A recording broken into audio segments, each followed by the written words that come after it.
சேலம் மேற்கு தொகுதி வேட்பாளரை அறிமுகப்படுத்துகிற இந்த நிகழ்வில்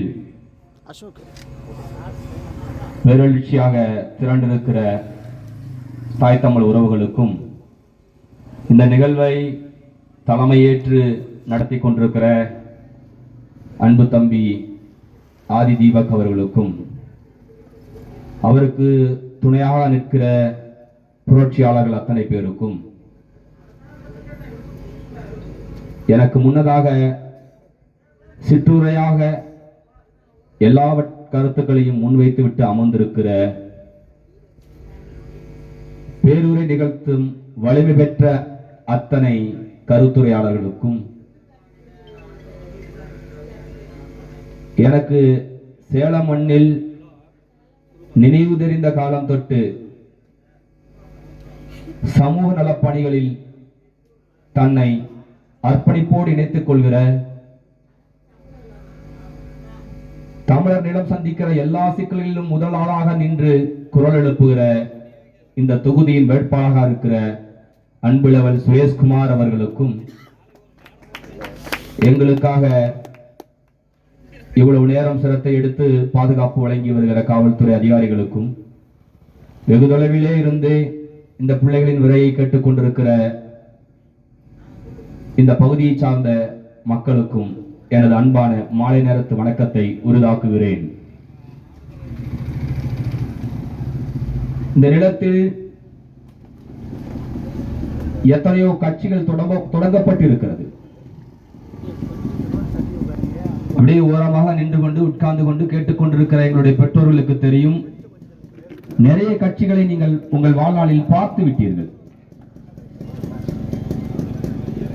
மனிதனுக்கு ஒரு அடிப்படை உளவியல் சிக்கல் இருக்கிறது. அது என்னவென்றால், தனக்கு தெரியாதது அவன் என்ன சொல்லிடுவான் அப்படிங்கிற எண்ணம். அந்த எண்ணம் என்ன பண்ணிடும்னா, புதிய கருத்துக்களை புதிய சிந்தனைகளை ஏற்க மறுக்கும்.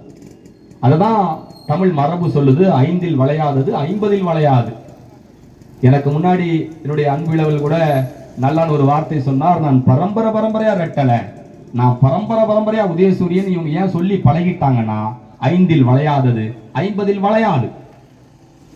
அப்படி சொல்லி சொல்லி பழகியே மாற்றத்தை நோக்கி நகரும் போது அந்த மாற்று கருத்தை மாற்று சிந்தனையை ஏற்க மறுக்கிறது மனித இயல்பு. இந்த உலகம் தட்டையானது, பிளாட் சர்ஃபேஸ், தட்டையானது என்று நம்பிக்கொண்டிருந்தார்கள் மனிதர்கள். நீண்ட காலமாக மனித இனம் தோன்றிய காலம் தொட்டு இந்த பூமி தட்டையானது என்று நம்பிக்கொண்டிருந்தார்கள். இப்பொழுதும் குழந்தைகிட்ட போய் இந்த பூமி உருண்டையா இருக்கா தட்டையா இருக்கான்னு கேட்டா குழந்தை தட்டையா இருக்குன்னு தான் சொல்லும். குழந்தை அறிவில் படித்த பிள்ளைகள் அது உருண்டை என்று சொல்லுவார்கள். ஆனால் முதலாக இந்த உலகம் உருண்டை என்று சொன்ன விஞ்ஞானியை அடித்தே கொன்றான் மனிதன். இதான் வரலாறு. கலீலியோ, அந்த வரலாற்றை தெரிந்திருந்த கலீலியோ தொலைநோக்கியை கண்டுபிடித்த பிறகு இந்த பூமி உருண்டை என்பதை கண்டுபிடித்து விட்டார். ஆனா வெளியவே சொல்லல. ஏன்னா அதுக்கு முன்னாடி வரலாறு அப்படி இருக்கு. என்ன பண்ணிவிட்டான், உலகம் உருண்டைன்னு சொன்னவன தீ வச்சு கொளுத்தி விட்டான். யாரு? முட்டாள் மனித கூட்டம். ஏன் மனித கூட்டத்தில் எப்பொழுதும் முட்டாள்கள் கூட்டமா இருப்பான். விஜய் கட்சியில் இருக்கிற மாதிரி உனக்கு புரியும் நினைக்கிறேன். விஜய் கட்சியில கூட்டமா இருக்கிறான் இல்ல, முட்டாள்கள் கூட்டமா இருப்பான். அறிவாளிகள் கொஞ்சமாகத்தான் இருப்பான். அப்ப கலீலியோ என்ன பண்றாரு, டெலஸ்கோப்பை கண்டுபிடிச்சு உலகம் உருண்டைன்னு கண்டுபிடிச்சிட்டு அமைதியா இருக்கிறார். ஒரு புத்தகத்தில் எழுதி வச்சுட்டு சத்தம் போடாம இருக்கிறார். ஏன்? தங்களுக்கென்று ஒரு காலம் வரும், அறிவனுக்கென்று ஒரு காலம் வரும். அந்த காலம் வரும்போது அந்த உண்மையை இந்த மக்கள் ஏற்பார்கள் என்று புத்தகத்தில் எழுதி வைத்து விட்டு அமைதியாக இருந்த கலீலியோ இந்த உலகம் உருண்டை என்பதை நிறைவேற்றி விட்டு செத்து போனான். என் அன்பு மக்களே, நாம் தமிழர்கள் கத்தை ஒரு பெருமாற்றத்தை நோக்கி வந்து கொண்டிருக்கிறது. நாங்கள் பேசிக் கொண்டிருப்பது முட்டாள்களுக்கு புரியாது, குடியாரனுக்கு புரியாது, அடிமைக்கு புரியாது. அது யாரு முட்டாளு? விஜய் கட்சிக்காரன். அது யாரு அடிமை? திமுக கட்சிக்காரன். அது யாரு குடிகாரன்? திமுக கட்சிக்காரன். அது யாரு கொத்தடிமை? அதிமுக கட்சிக்காரன். இது புரிஞ்சுக்கணும். இந்த மூளை மழுங்கி போன காதுகளை மூடிக்கொண்ட இந்த கூட்டத்துக்கு அது புரியாது. அப்ப உனக்கு ஒரு சந்தேகம் வரும், அப்புறம் ஏன்டா என் ஊர்ல வந்து தருமணி கூட்டம் போட்டுட்டு இருக்க? கேள்வி எங்க இருந்து வரும்? என் ஊர்ல ஏன் வந்து நீ பேசுற?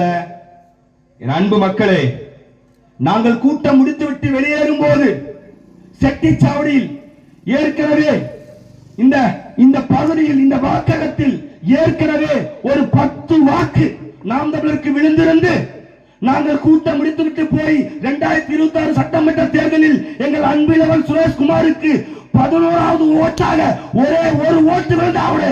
அதுதான் மாற்றத்தின் தொடக்க பிள்ளை. அந்த ஒற்றை மாற்றத்திற்காக பேசுறோம். ஏன் ஒவ்வொருத்தரா தான் மாற்ற முடியும்? 1.1 அப்புறம் வெறும் 4 லட்சம் ஓட்டு முதல் தேர்தல், பிறகு 16 லட்சம் ஓட்டு, பிறகு 28 லட்சம் ஓட்டு, பிறகு 36 லட்சம் ஓட்டு. ஒட்டுமொத்த ஜனநாயக வரலாற்றில் உலக வரலாற்றில் 1.1% வாக்கு வாங்கின எல்லா கட்சியும் அழிஞ்சி இருக்கு. நாம் தமிழர் கட்சி மட்டும்தான் அங்கீகரிக்கப்பட்ட கட்சியாக மாறியது. இது வரலாறு. ஏனெனில் இப்ப வந்திருக்கோம், சரி இப்ப வந்திருக்கீங்க, பேசுறீங்க, நாங்க ஓட்டு போட மாட்டோம், நீ தோத்துவ, என்ன பண்ணுவ? இங்க பாருங்க நண்பு மக்களே, விஜயகாந்த் கட்சி ஆரம்பித்தார், வெற்றி தோல்விகளை சந்தித்தார், அவர் செத்து போனார், கட்சி காணாமல் போனது. ஒரு எம்பி சீட்டுக்காக நக்கி பிழைத்துக் கொண்டிருக்கிறது. அந்த கட்சி எதுக்காக இப்ப இருக்கு? விஜயகாந்தோட மச்சான் சுதீஷுக்கு ஒரு எம்பி சீட்டு வாங்கறதுக்காக நக்கி பிழைத்துக் கொண்டிருக்கிறது. அவ்வளவுதான் விஜயகாந்த் கட்சியுடைய வரலாறு, முடிஞ்சு வாச்சு. பிறகு கமலஹாசன் ஒருத்தன் கட்சி ஆரம்பிச்சான், அவனை காணோம். அந்த மானமுள்ள அந்த தலைவனை காணுங்க. என்ன பண்ணாங்கிற கட்சி ஆரம்பிச்சு டிவி பெட்டி தொலைக்காட்சி பெட்டியை பார்த்து ஒரு ரிமோட் எடுத்து தம்முன்னு அடிச்சு உடைச்சு இவர்களுக்கு அவங்க ஓட்டு. அதுல யாரு பேசிட்டு இருக்கோம்? அந்த குரல் ஸ்டாலினோட குரல். அந்த விளம்பரத்துல தேர்தல் நேரத்துல கமலஹாசன் அந்த பெட்டியை உடைச்சான்ல, டிவி பெட்டியை ரிமோட் தூக்கி அடிச்சு, அதுக்குள்ள பேசிட்டு ஸ்டாலினோட பேச்சு. இப்ப ஸ்டாலின் இவர்களுக்கு அவங்க ஓட்டு அப்படின்னு அந்த தேவதூதர் கமலஹாசன் பேசினார். ஆனால் அந்த தேவதூதன் 5 ஆண்டுகள் கழித்து, என் நண்பு மக்களே, எந்த ஸ்டாலினை எடுத்து கட்சி ஆரம்பித்தாரோ அந்த ஸ்டாலினுடைய அண்ணாரி வழக்கின் கற்குசை கழுவுவதற்காக போய் காணாமல் போனார் என்பது வரலாறு.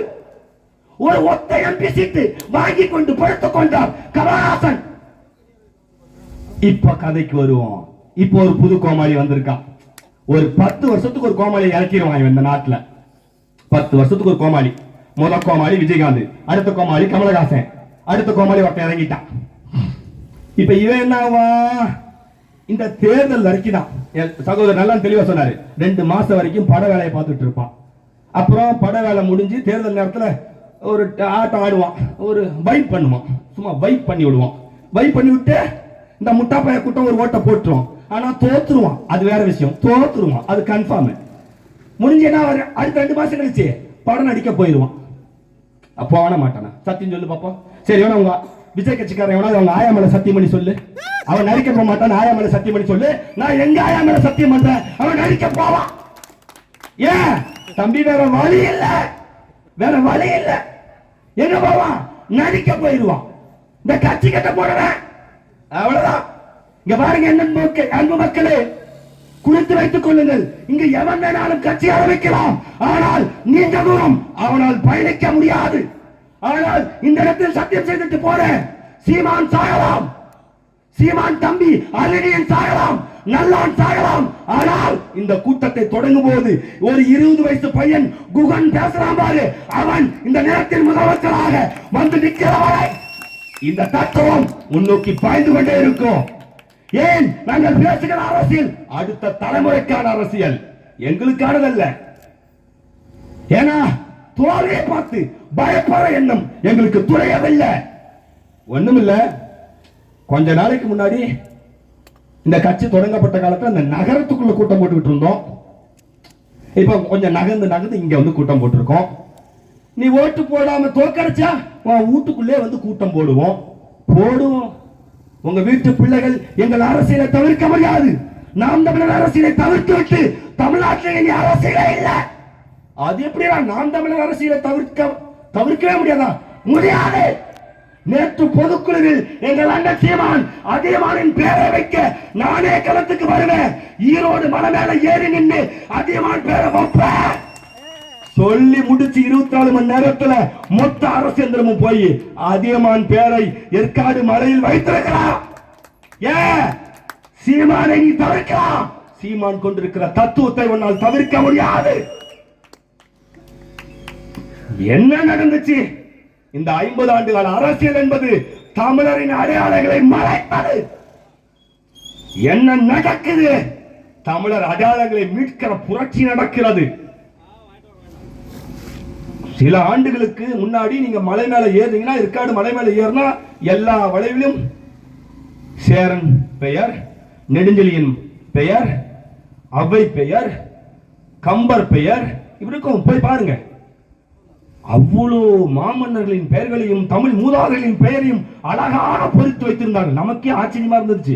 உண்மையே எனக்கெல்லாம் மனசுக்குள்ள அதை கடந்து போகலாம், எப்படா இதெல்லாம் விட்டு வச்சிருக்கானுங்க அப்படின்னு ஒரு லைட்டா தட்டச்சு பொறி கண்ண மூடி கடை குறைக்கிறதுக்குள்ளார தந்தை பெரியா வளைவன் வச்சுட்டான்.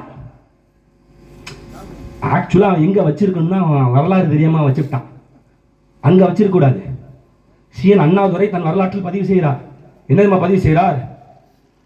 மணியம்மையை திருமணம் செய்ததும் முதல் வேளையாக அவர் என்ன சொல்லிட்டார்? சொத்தை பாதுகாக்கத்தான் மணியம்மையை திருமணம் செய்தேன்னு ஈவேர அறிக்கை கொடுக்கிறார். அதுக்கு சீன் அண்ணாதுரை எதிர்கட்டுரை கூட எழுதுகிறார். என்ன எழுதுகிறார்? ஏன்னா இவரு மணியம்மையோட திருமணத்தை எதிர்த்துதான் அண்ணாதுரை வெளியே வரார். அப்போ நான் ஒன்னும் தவறுதலா திருமணம் செய்யல, சரியா? எதுவும் பெண்ணின் மீது இருக்கிற ஆசைக்காக திருமணம் செய்யல, நான் திருமணம் செய்து எதுக்காக? தீகாவோட சொத்தை பாதுகாக்க அப்படின்னு சொல்லிட்டார். தன்னுடைய சொத்தை பாதுகாக்கன்னு சொல்லிட்டார், அறிக்கை கொடுத்துட்டார். அதுக்கு அண்ணாதுரை எழுதின பதில் என்ன தெரியுமா?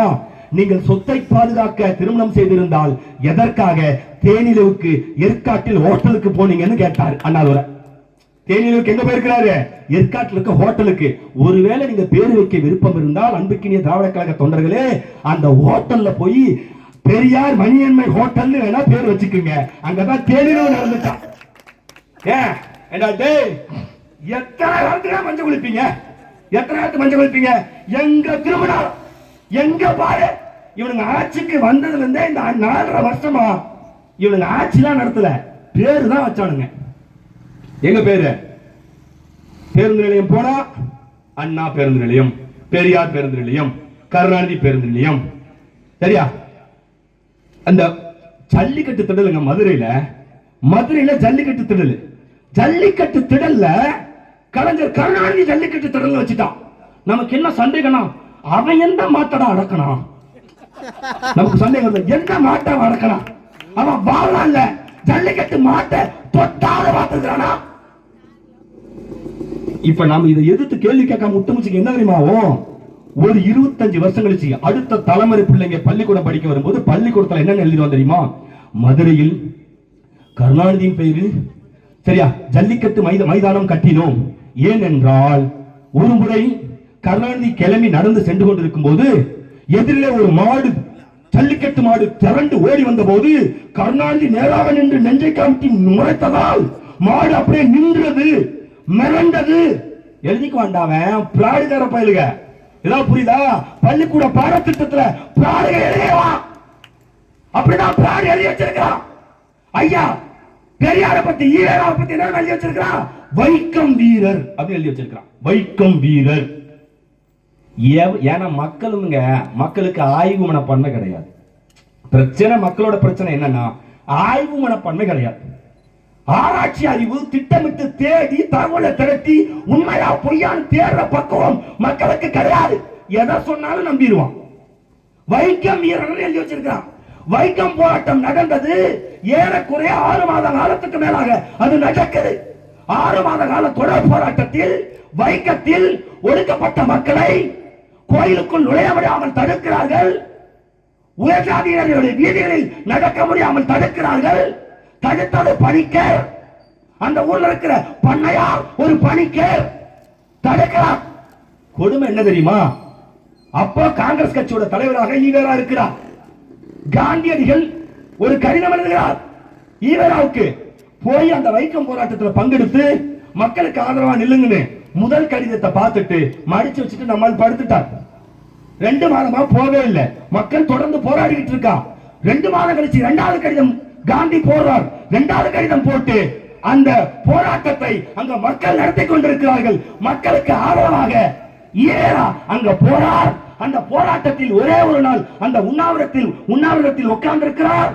அன்னைக்கு மாலை எந்த பண்ணையார் பணிக்கருக்கு எதிராக மக்கள் போராடினார்களோ, எந்த பண்ணையார் ஒடுக்கப்பட்ட மக்களை அந்த கோயிலுக்குள் அனுமதிக்கலையோ, எந்த பண்ணையார் ஒடுக்கப்பட்ட மக்களை அந்த தெருவில் நடக்க விடாமல் தடுத்தாரோ, அந்த பணிக்கர் வீட்டிலே போய் நைட்டு சோறு தின்னு இருக்கான். இந்த பிராடு இரவு உணவு எங்க சாப்பிட்டு இருக்கான்? எவனால் அந்த மக்கள் ஏமாற்றப்பட்டார்களோ அவன் உற்ற சோறு நாய் வைக்கம் வீரர் ஆயிடுச்சு.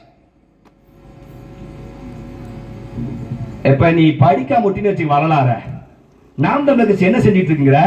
இந்த வரலாற்றை தெரு தெருவாக கற்பித்துக் கொண்டே வருகிறது. இப்படி வரலாறை கற்பிக்காம விட்டுட்டா உங்களுக்கு அடையாளமே இல்லைன்றுவான். தமிழனுக்கு அடையாளம் யார்? இல்ல. எங்க திருமணம் எம்ஜிஆர் நகர், ஜெயலலிதா நகர், கருணாநிதி நகர். எங்க திருமணம் எம்ஜிஆர் பேருந்து நிலையம், கருணாநிதி பேருந்து நிலையம். எங்க திருமணம் பேர் வச்சுக்கிட்டே இருக்கலாம்.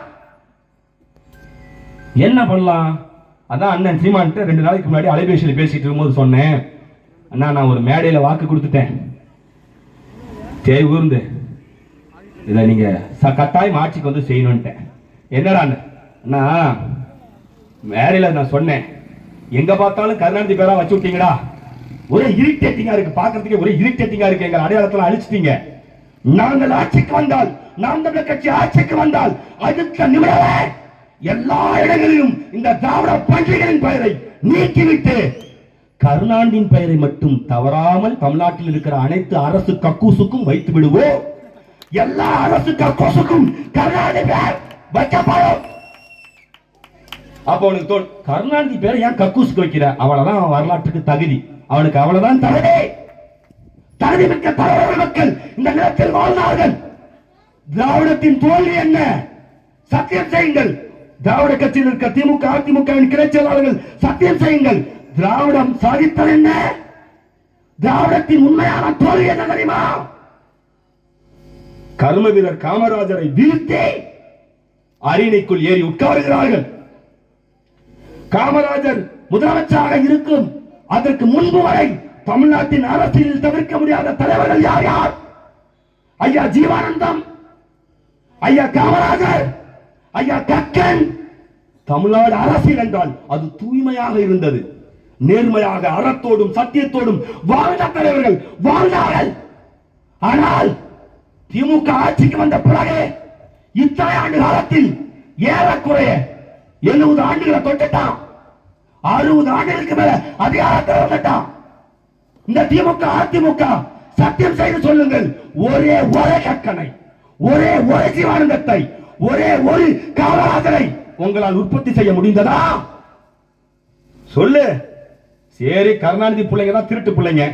நான் கேட்கறது, கிளை செயலராவது கக்கனை போல இருக்கியா? ஏன்னா கருணாநிதி பிள்ளை திருடனாதான் பிழைப்பான். அப்ப நெவலியோ மகன் அவலி சேலை, நீ நூலை போல சேலை, சரியா? தாய போல பிள்ளை. கருணாநிதி திருடன், அவனுக்கு பிறக்கிறவன் திருடனாதான் பிறப்பான். அதை விட்டு ஆனா கேள்வி என்ன? ஏன் ஒரு திமுக கிளை செயலாளர் கூட யோக்கியமாக இல்லை? திமுக கிளை செயலாளர்கள் யாராவது கேட்டுட்டு இருப்பீங்க, மனசாட்சியை தொட்டு சொல்லுங்க, எதுக்காக அரசியல் இருக்கீங்க? நீங்க போய் கேளுங்களேன், எதுக்காக அரசியல் இருக்கு? நீங்க போய் எல்லாம் காதுல விழுந்துட்டு இருக்குல்ல, எதுக்காக அரசியல் இருக்குன்னு கேளுங்க. அவன் சிம்பிளா சொல்றான், சரியா? திருடதான் இருக்கான். நாம ஏதாவது தேநீர் கடையிலயோ டீ கடையிலயோ சலூன் கடையிலயோ போய் எல்லாம் திருடுறான்ப்பா அப்படின்னா அங்க உட்கார்ந்து இருக்க கிளை செயலாளர் என்னமா சொல்றான்? யாருப்பா திருடலங்கிறான். கவனமா கவனிக்கணும். Notice point. எல்லாரும் அப்படி சொல்லி பழகிட்டான். ஏன்னா நம்ம கொள்கள் லட்சம் கனவுகள் இருக்குது. என் அன்பு இளவல் பேசும்போது இந்த தொகுதி வேட்பாளர் என் கனவு என்னன்னு பேசலாம் பாரு. கோடி கனவு இருக்கு. அந்த கனவை பேசுறதுக்கு, அதை கற்பிக்கிறதுக்கு இங்க ஒரு பேரியர் இருக்கு, தடக்கல் இருக்கு. அது என்ன தெரியுமா? கிராமத்தில் இருக்க டீ கடையில கூட ஒரு திருட வந்து உட்கார்ந்துகிட்டு, திமுக அதிமுக காரன் திருடனா பிரிச்சு எல்லாம் பார்க்க கூடாது. நீ பிரிச்சு பாத்துறாத. திருட வேற, திமுக அதிமுக காரன் வேறன்னு பிரிச்சு பாத்துறாத. ரெண்டும் ஒண்ணுதான். வந்து சலூன் கடையிலையும் அந்த முடி திருத்துற கடைகளிலையும் அந்த தேநீர் கடையில உட்கார்ந்து என்ன சொல்றான்? யாருப்பா திருடலங்கிறான். எனக்கு ஒண்ணும் புரியல, ஏன் அதை அப்படி சொல்றான்? டேய், நீ திருட்டு அயோக்கிய பையன்னு சொல்லு, நான் திருடன்னு சொல்லிக்கு, நான் திருடன் நீ சொல்லிக்கு, அதுக்கு உனக்கு ரைட்ஸ் இருக்கு, உனக்கு உரிமை இருக்கு. யாருப்பா திருடலன்னு சொன்னா ஏண்டா நாய உன் கூட என்ன சேர்க்கிறியா? உன் கூட என்ன சேர்க்கிறியா நீ? யாருப்பா திருடல? லஞ்சமற்ற சமூகத்தை கட்டமைப்போம் அப்படின்னு நினைச்சுக்க. அவன் என்ன சொல்றான்? யாருப்பா லஞ்சம் வாங்கல? இவன் யாருன்னு பாரு. இங்க காவல்துறை அதிகாரிகள் எல்லாரையும் நீ குற்றவாளி ஆக்கிறாதீங்க, அரசு பணியாளர்கள் எல்லாரையும் குற்றவாளி ஆக்கிறாதீங்க. லஞ்சம் வாங்காத காவல்துறை அதிகாரிகளும் அரசு ஊழியர்களும் இந்த நாட்டில் வாழ்கிறார்கள், அது உண்மை. தமிழ் ரத்தம், தமிழ் மரபணு எவனுக்கெல்லாம் இருக்கோ அவன் நேர்மையோடும் தூய்மையோடும் தான் இந்த நிலத்தில் இருக்கிறான், இது சத்தியம். ஆனால் எவன் உடம்புல தமிழ் ரத்தம் ஓடலையோ, எவன் உடம்புல கருணாநிதி ரத்தம் ஓடுறோ அவன் எல்லாம் லஞ்ச ஊழல்ல ஈடுபடுறான். ஆமா இல்லையா? இப்ப கேட்கவும் முடியாது. இப்ப எப்படி தெரியுமா? ஒரு கதையில வரும், ஒரு காட்சியில வரும், எல்லாரும் வாங்க கடவுளை காட்டுறேன் அப்படின்னு கூட்டிட்டு போவாரு. கூட்டிட்டு போயிட்டு அங்க பாருங்க, அங்க பாருங்க கடவுள் தெரியார் பாருங்க. அம்மா பக்கத்துல இருக்க திரு முழிப்பான். முழிச்சிட்டு எங்கடா தெரியுது? அட பாவி, எவனுக்கெல்லாம் பத்தினி பொண்டாட்டியா இருக்கிறாளோ அவன் கண்ணுக்கு மட்டும் தாண்டா தெரியும்னு சொல்லுவான். சொன்ன உடனே ஆமாங்க என் கண்ணுக்கும் தெரியுதும்பா. அந்த மாதிரி எவெல்லாம் கருணாநிதிக்கு பிறக்கலையோ, எவன் உடம்பெல்லாம் தமிழ் மரபு ஓடுகிறதோ அவனெல்லாம் லஞ்சம் ஊழல ஈடுபடல. விட்டுருச்சா? இப்ப லஞ்சம் ஊழல் ஈடுபடணும் சொல்றேன். எவன்பா லஞ்சம் வாங்கலன்னு அவன் தான் சொல்லுவான். நீ ஊழல ஒழிப்புன்னு சொல்லு, லஞ்சத்தை ஒழிப்புன்னு சொல்லு, சொன்னதுக்கு அவன் என்னதான் சொல்லுவான்? எவன்பா லஞ்சம் வாங்கலன்னு கரெக்டா செருப்பு கட்டி அவன் மூஞ்சில் அடிச்சுடு. அவன் தான் லஞ்சம் வாங்குறவன், அவன் தான் லஞ்சம் வாங்குறவன். எவன்பா லஞ்சம் வாங்கல? நாய நீதான் நாய வாடா நாயன் செருப்பு கட்டி அடிச்சோம்னா இந்த நாடு மாற்றத்தை நோக்கி நகரும். என் அன்பு மக்களே, மாற்றம் என்பது என்ன? தேர்தல் நேரத்தில் ஒரு திருடம் போல 12 மணிக்கு வந்து கொள்ளையடித்த காசை கொடுத்து ஓட்ட பறிப்பதல்ல. எங்க வேட்பாளர் பேசுறான் பாரு, எனக்கு ஒரு கனவு இருக்கு, உங்களுக்கு ஒரு தரமான சாலையை, உங்களுக்கு ஒரு தரமான கல்வியை, உங்களுக்கு ஒரு தரமான மருத்துவத்தை கொடுக்கிற கனவு எனக்கு இருக்குன்னு சொல்லிட்டு உட்கார்ந்து இருக்கான் பாரு. சரியா? அந்த கனவுள்ள ஒரு அரசை கட்டமைப்பது. அந்த கனவுள்ள அரசுக்கு வழிமுறை உண்டா? உண்டு. இவன் என்ன பேசுறான்? திராவிட இயக்கங்கள் பாருங்கள் வட இந்தியாவை, வட இந்தியாவை விட நாங்கள் முன்னேறி இருக்கிறோம் பாருங்கள். ஏண்டா எவ்வளவு பெரிய பித்ராட்டத்தை மறைக்கிறார்கள் அன்பு மக்களே. வட இந்தியாவையும் என்னையும் ஏன் ஒப்பிடணும்? ஏனென்றால் வட இந்தியா இன்னைக்கு தான் பிச்சை எடுக்குதா? பீகார் இன்னைக்கு தான் பிச்சை எடுக்குதா? உத்தரப்பிரதேசம் இன்னைக்கு தான் பிச்சைக்கார மாநிலமா இருக்கா? ஜார்க்கண்ட் இன்னைக்கு தான் பிச்சைக்கார மாநிலமா இருக்கா? 2000 ஆண்டு காலமாக வட இந்தியன் பிச்சைக்காரனாகத்தான் இருக்கிறான். ஆனால் 2000 ஆண்டுகளுக்கு முன்பாக உலகம் முழுவதும் படை நடத்தி வணிகம் செய்து உலகத்தை கட்டியாண்டவர்கள் தமிழர்கள். நாங்கள் பெருமிக்க இனம், உலகத்தின் பெருமிக்க இனத்துக்கு இவன் வியாக்கியானம் பேசுறான். வட இந்தியனை விட நாங்க நல்லா தான் வச்சிருக்கிறோம். நான் சொன்னேன், உனக்கு ஆய்வு மனப்பான்மை சுத்தமா கிடையாது. ஆய்வு செஞ்சு பார்க்கணும். பாண்டியன் என்றால் பழையவன் என்று அர்த்தம். உலகத்தின் முதல் மன்னன் பாண்டியன். ஏறக்குறைய 1400 ஆண்டு காலம் உலகத்தின் சக்கரவர்த்தியாக இருந்தவர்கள் பாண்டியர்கள், பழைய தமிழ் மன்னர்கள். அதான் பாண்டியன். சோழன் 11ஆம் நூற்றாண்டில், ராஜராஜ சோழனும் ராஜேந்திர சோழனும் 11ஆம் நூற்றாண்டில் 56 தேசங்களுக்கு தலைமையிடத்தை உறையூரில் நிறுவி வைத்திருந்தார்கள். தமிழ்நாடுதான் அல்டிமேட் பவர் ஆஃப் வேர்ல்ட். இன்னைக்கு இந்த உலகத்தோட அல்டிமேட் பவர் யார்? அமெரிக்கா. இன்னைக்கு இந்த உலகத்தோட அல்டிமேட் எக்கனாமிக்கல் பவர் யார்? சீனா. அப்படி 2500 ஆண்டு காலம் இந்த பூமி பந்து முழுவதும் அல்டிமேட் பவர் தமிழர்கள் நாங்கள். அப்படி இருந்த இடம்டா. அப்படி ஒரு அல்டிமேட் இனத்தை, ஒரு பவர்ஃபுல் தேசிய இனத்தை கேவலம் 50 வருஷமா ரேஷன் கடையில் அரிசி போட்டு வச்சிருக்கான்டா. அரிசி வாங்குங்க, பொங்கலுக்கு கரும்பு வாங்குங்க, சரியா? சக்கரை பொங்கல் வாங்குங்க, சக்கரை கொடுக்குறேங்க, கருப்பட்டி சக்கரை கொடுக்குறேங்க, துணி கொடுக்குறேங்க, சேலை கொடுக்குறேங்கிறான். நம்ம இந்த வரலாற்றுல மறந்துட்டு போய் சோறு பிச்சை எடுத்து திங்கிறான். எப்படி என் அன்பு மக்களே, வட இந்தியனுக்கு ஏன் பிச்சைக்காரனா இருக்கிறான்? ஆய்வு செய்தது உண்டா நீ? வட இந்தியாவில் 12 மாதங்களில் 4 மாதங்கள் மட்டும்தான் விவசாயத்தில் ஈடுபட முடியும். நான் டெல்லியில ஒரு ஆராய்ச்சி மாணவரா இருந்தேன். ஜனவரி மாதம் போய் மாட்டிக்கிட்டேன். என் கட்ட நேரம் ஆராய்ச்சி மாணவரா JNU ஜவஹர்லால் நேரு யூனிவர்சிட்டியில போய் இருந்தேன்.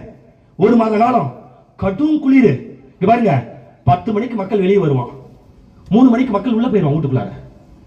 நடுவில் வாழவே முடியாது. ஏன் தெரியுமா? கடுமையான குளிர் வட இந்தியா முழுவதும் நிலவும். விவசாயம் செய்ய முடியாது. விவசாயிங்கிற பேச்சுக்கு இடமே இல்லை. அவன் நாட்டில் உற்பத்தி ஆகிறது வெறும் ஆரஞ்சு, ஆப்பிள், கிழங்கு, உருளைக்கிழங்கு. இது எதுவுமே இதை தவிர எதுவும் உற்பத்தி செய்ய முடியாது. வெங்காயம் எண்ணி பார்த்தா ஒரு 4-5 பொருள் தான் உற்பத்தி செய்ய முடியும் ஒட்டுமொத்த வட இந்தியாவில். அதனாலதான் அவன் நீங்க நான் வட இந்தியாவில் போனீங்கன்னு வச்சுக்கேன், எல்லாருமே குழம்பு குருமா பத்தி வச்சுக்கேன், கிழங்கு உருளைக்கிழங்கு தான் வைப்பான். இந்த உருளைக்கிழங்கு தின்னு தின்னு செத்தே போயிருவேன். எப்படா வெண்டைக்காவை பார்க்கலாம், எப்படா கத்திரிக்காவை பார்க்கலாம், எப்படா பாவக்காவை பார்க்கலாம், எப்படா கொய்யாக்காவை பார்க்கலாம். ஜென்ம அந்த 1 மாசத்துல நான் பட்ட பாடு இருக்கு. விட்டுருங்கடா, தயவு செஞ்சு விட்டுருங்கடா, சோறு காமிங்கடா கண்ணுலன்னு கெஞ்சன காலம் உண்டு. நான் அந்த 30 நாள்ல ஏன் இதை அவனுக்கு சொல்றேன், நான் புரிஞ்சுக்கணும். ஏன் வட இந்தியா பிச்சைக்கார மாநிலமா இருக்கு? அவன் உற்பத்தியற்ற சமூகம், உற்பத்தியே இல்லாத சமூகம்.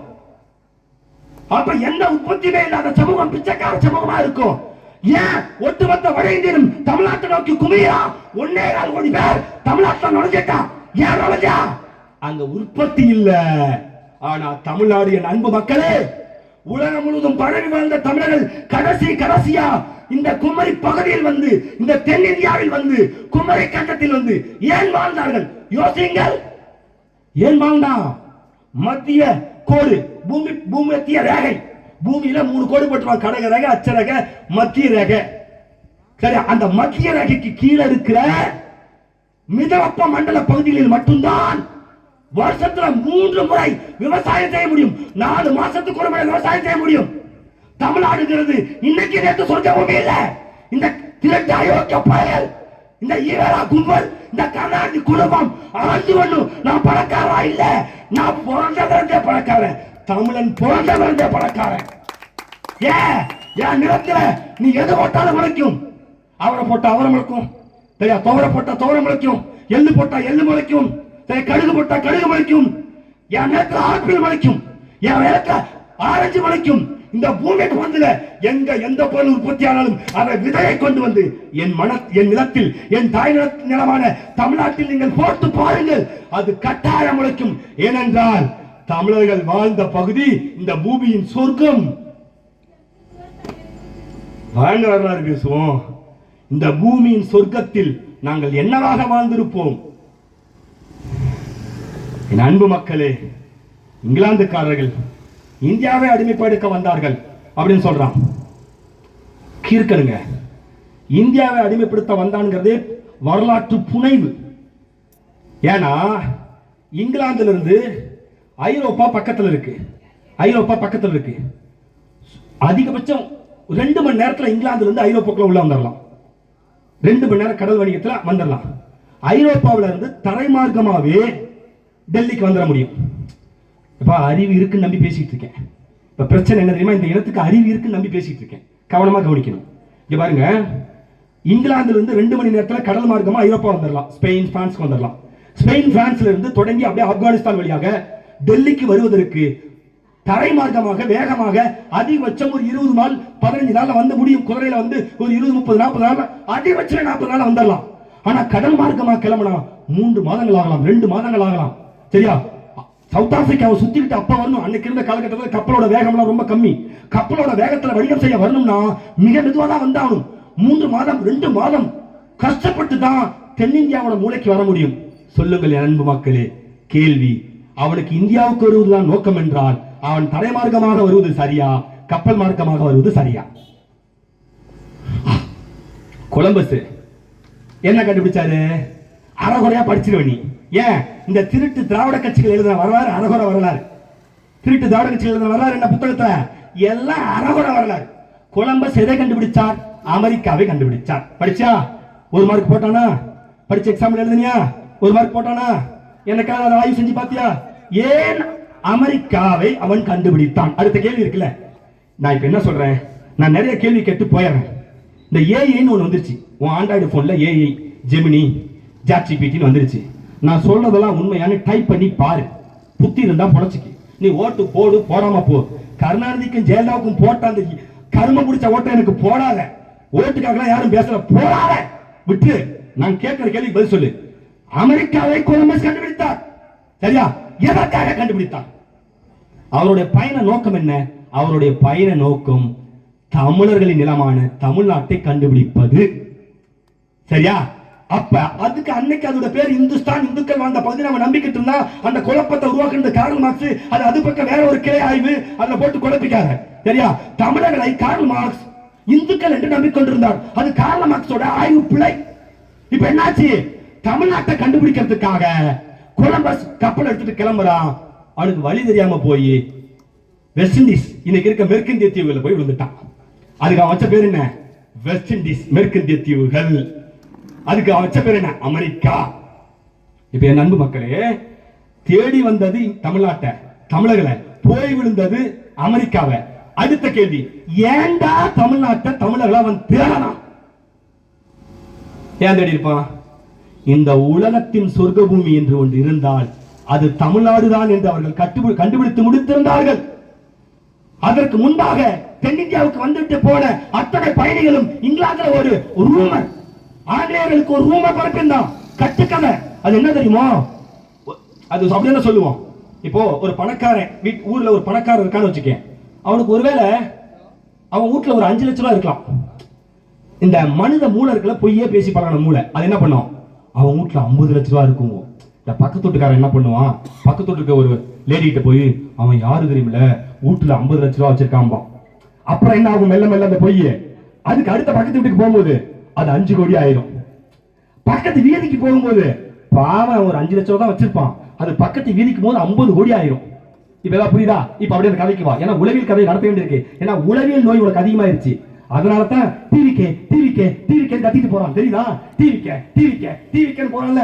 உளவியல் நோயாளிங்க, உளவியல் நோயாளிங்க பாடம் நடத்தியாலும் இந்த பாடங்கள் எந்த புத்தகத்திலும் இல்ல. சொல்லுங்கள், இங்கிருந்து போன ஒரு பயணி இங்கிலாந்து முழுவதும் தமிழ்நாடுன்னு ஒரு மாநிலம் இருக்கு, தமிழர்கள் வாழ்கிறார்கள், அங்க எல்லாரும் வீட்டிலும் வைரமும் வைடூரியமும் கொட்டி கிடக்குன்னு போட்டு விட்டான். இந்த உண்மையை தெரிந்து கொண்டு இந்த பொய்யை நம்பிக்கொண்டு தமிழ்நாட்டுக்குள் வந்தார்கள். என் அன்பு மக்களை படையாக சாராக வைத்தார்கள். தமிழ்நாட்டை அடிமைப்படுத்த போராட்டம் தான் இந்திய போராட்டமாக மாறியது. இது வரலாறு. ஏன் இந்த வரலாற்றை சொல்கிறேன்? தமிழ்நாடு எப்பொழுதும் பிச்சைக்கார மாநிலமாக இருந்ததில்லை. இந்த கருணாநிதியும் எம்ஜிஆரும் ஜெயலலிதா வந்து ஒன்னையும் புரிகிறல, ஒன்றுமே புரியல.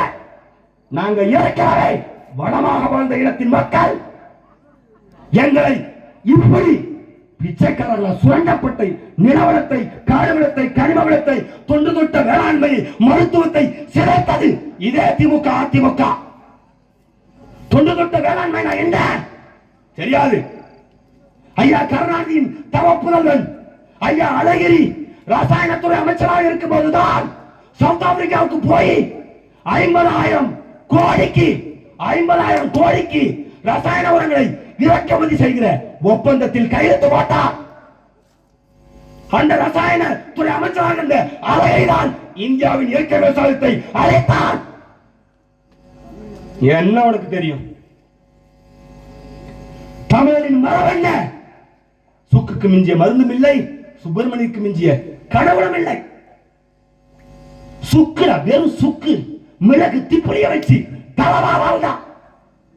என் உணவு அழிச்சான், என் பண்பாட்டை அழிச்சான், என் மருத்துவத்தை அழிச்சான், எல்லாத்தையும் அழிச்சிட்டான். ஆனாலும் திமுக உன்னை காப்பாத்துதுன்னு நம்புற.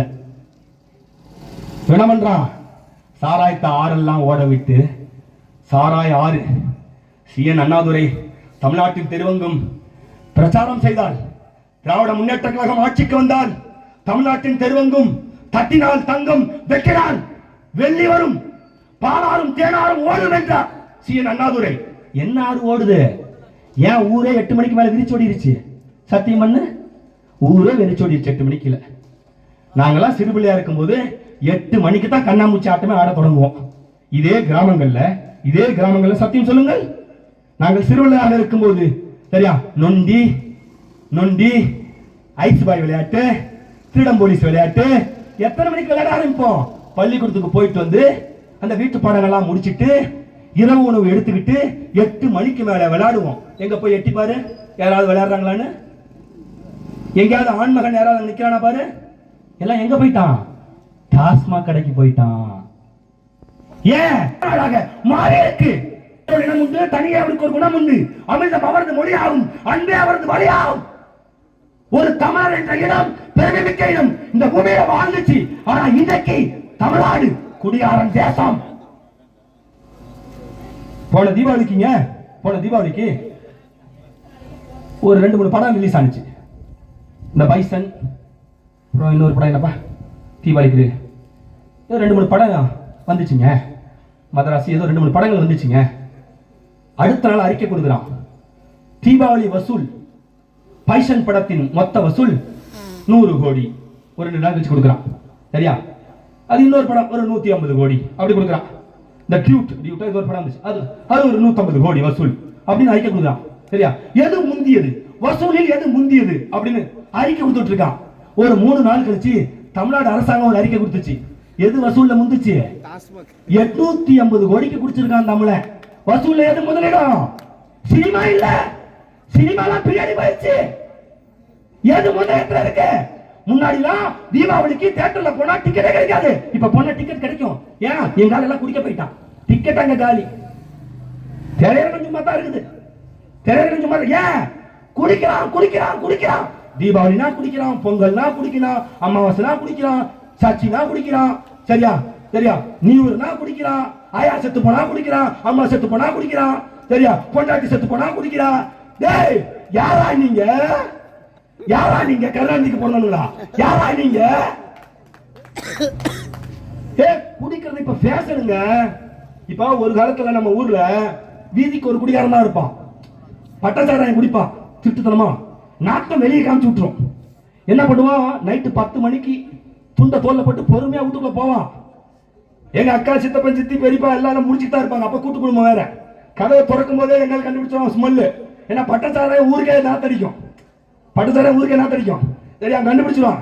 கண்டுபிடிச்சிட்டு எங்க சித்தி, எங்க சின்னம்மா, எங்க அத்தை எவன் குடிச்சிட்டு வந்தானே அவனை போட்டு நைட்டு நடந்திருக்குங்க. நான் சொல்றேன், எங்க அப்பா வயசுல இருக்க, எங்க அண்ணன் வயசுல இருக்க சிரிக்கிறாங்க. ஏன்னா சம்பவம் உண்மை, சத்தியம்.